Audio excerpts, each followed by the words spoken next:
Right folks, it's Andy here from Rusty the Woodsman, and you're joining me in my shed today. It's Saturday morning, -2, so it's nice and crisp. Oh, if that's showing up or not. But yeah, so today's video is a pimping my stone, sharpening stone video. For a while now I've been using these, probably say about 3 or 4 years now, I've been using these Ruby Sharpening stones for honing my knife. It's basically my field sharpening kit. You get them off eBay, they come from China, they're pretty cheap to be honest. They're rated to be a 3000 grit stone. It's made from synthetic ruby type material, can't remember off the top of my head, but I'll put it in the description of the video what it's exactly made of. But yeah, this is my field sharpening one. It's quite small, compact, and I've glued a piece of leather onto the back of it so I could strop the knife as well. But it comes in this little pouch that I made for it, and I also have in here a little double-sided diamond stone, and they just go nicely in there. So yeah, it's my field sharpening kit, but I also use it as part of my sharpening process when I'm at home, you know, giving my knives a good seeing to on my water stones and whatnot. But it is quite nimble, and I'm not going to say it's difficult to use, but I would like it to be bigger, but obviously for in the field, small and compactness is what I need. So I was looking about on eBay, not Amazon actually, and I found a pretty good deal on this one here. Now this is the exact same stone, same material, just a lot bigger. It was £24.10p off of Amazon, come from China. It took about 2 or 3 weeks to get here. I was down in England at the time, finishing out my last couple of weeks with the army. And when it arrived with a chip in the corner. So I got in touch with the company, asking them, you know, would we want a refund or replace it? Ideally I wanted it replaced because I wanted the stone, but they wouldn't replace it, so they just refunded the money, so this is basically free. But yeah, there's a small chip in the corner which I've epoxied back in place. But my plan is to do just a bigger version of that field stone. I'm going to glue a piece of leather to the underside of this. But before we do, I just thought I'd talk about some of the other stones and whatnot that I use to maintain my knives and axes. On this side of life I've got my bench stones. This is the stuff that I use at home. I won't take this out in the field because it's too big and heavy. So I've got this little wooden platform, and that's for putting the sharpening stones in, seating them. It's not so much to stop them slipping back and forth and whatnot, it's more just to elevate them off the surface that I'm sharpening on. If I was to put this directly on the deck and then sharpen with that, you know, my knuckles scrape along whatever surface and it can interrupt the sharpening process, especially with this one because this one's even thinner. So if I put them on this little platform, it elevates it up and I can sharpen the knife easily without my knuckles scraping along the surface. I've also got the DC4. I bought it years back but I never use it anymore. Whatever this grey material is here, I don't think it works very well, so I really don't use it now. I use a diamond side and I use it to flatten the tops of my stones before I use them. And this little metal tin here, I've got my axe sharpening stone, and this sort of blackish grey side here, that's 120 grit, and this sort of light blue, that's 320 grit. I used to sharpen my axes on the stones, but with the length of the handles it proved to be quite awkward to do it. It's a lot easier to do it with these stones. This was £20 off Amazon, so it was worth it. And then over here, I've showed it in various videos on my Instagram posts and I talked about it in the video, but this is my field sharpening kit. Ruby sharpening stone, piece of leather glued on the back for a strop, and I've got this double-sided diamond stone. You've got 120 grit and 1000 grit. I hope to never really need to use this, but it's more if I get any chips or dinks in the edge of my knife, then I can, you know, grind it out on this and, you know, resharpen and hold the knife with this and the leather side. And then whatever you honing compound, Starkey Blue, Smurf's Poo, whatever it is you want to call it, that goes along with the leather strop. But today's video is pimping my stone, and it's going to be this one that's getting pimped up.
So that's a piece of leather cut to size now. I'm just going to turn it over with the stropping side face down on this piece of paper, and I'm going to score the back here. It just helps the epoxy bind in better.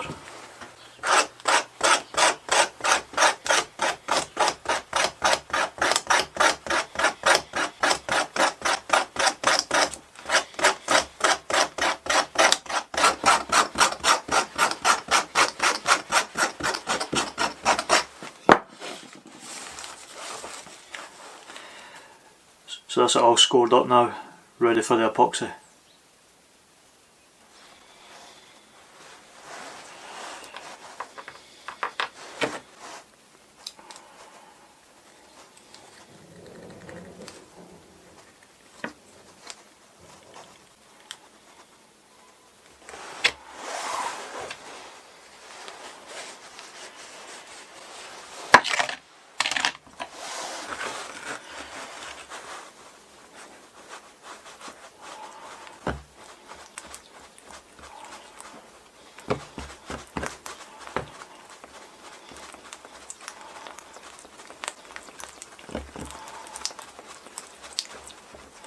So that's the epoxy applied to the actual piece of leather now. So I'm just going to start smearing some onto the stone itself.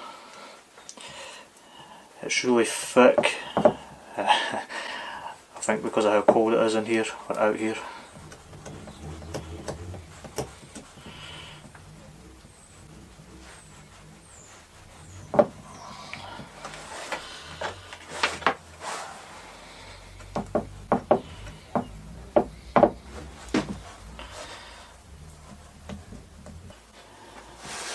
Now it's just a case of gluing the two pieces together.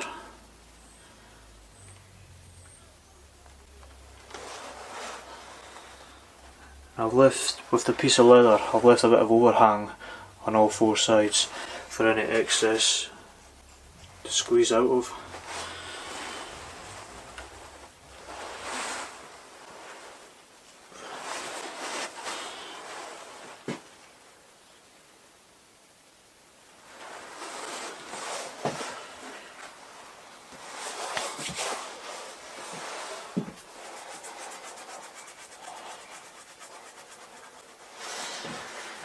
And that's basically it, just leave it overnight to set now. I'll put a bit of weight on top of it as well.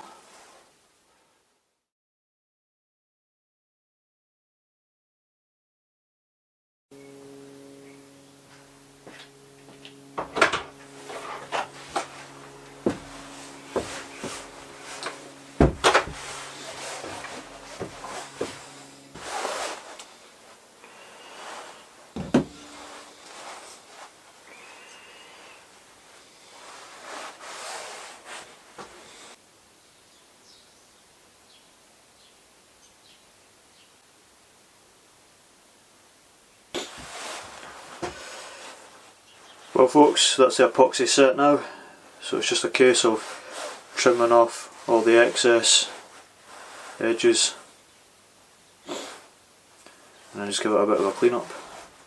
That'll be good to go then.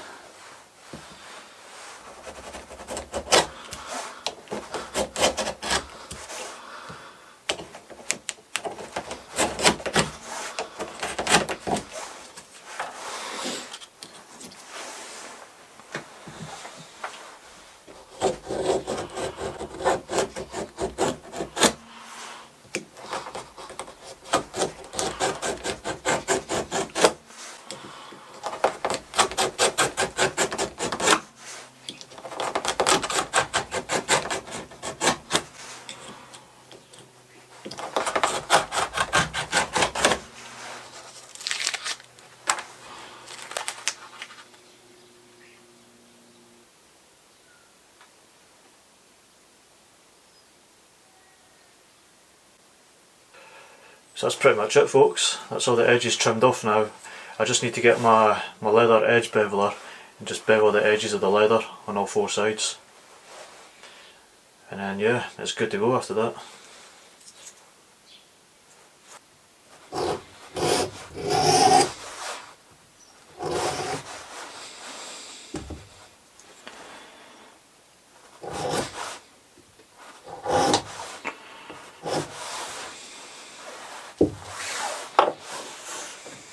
Well folks, that's us done.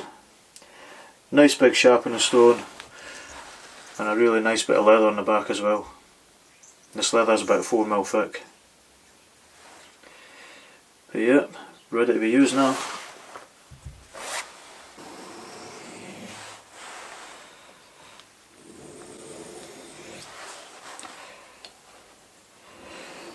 So apart from making my knives really sharp, the other reason I like this stone is the fact that you don't need to lubricate it to use it. You can use a bit of water if you want, but you can use it dry. You don't need to soak it first in water, and you don't need oil for it. Which to me is a plus when you're out in the woods. It's one less thing you need to carry. And water, at least for me in Scotland anyway, is pretty abundant, so I'll always have some in my canteen, and if I don't, I'm sure I'll find a stream somewhere.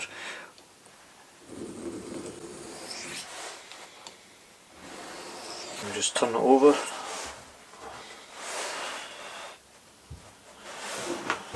And then we can strop it.